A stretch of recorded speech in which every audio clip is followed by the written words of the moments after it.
OSB annual national conference 2025 প্রোগ্রামে। বিজ্ঞান সবসময় আমাকে অনুপ্রাণিত করে নতুন কিছুর আবিষ্কার, নতুন কিছু জানার জন্য, নতুন টেকনোলজির সাথে অ্যাডাপ্ট করার জন্য নিজেকে সবসময় তৈরি করতে হয়।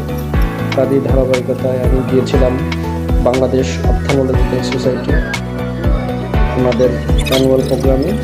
সেখানে বিভিন্ন ধরনের টেকনোলজির সাথে পরিচিত হলাম, নতুন মেশিনারিজের সাথে নিজেকে চেষ্টা করেছি পরিচিত করার জন্য। পাশাপাশি দেশি বিদেশি বিভিন্ন অপথ্যালমোলজিস্ট স্যারদের সাথে, সহকর্মীদের সাথে দেখা হলো। বিজ্ঞান ও প্রযুক্তি স্বাস্থ্যসেবায় অনেক উন্নয়ন ঘটেছে। তারা ধারাবাহিকতায় চোখের চিকিৎসায় বিজ্ঞানের অবদান অপরিহার্য।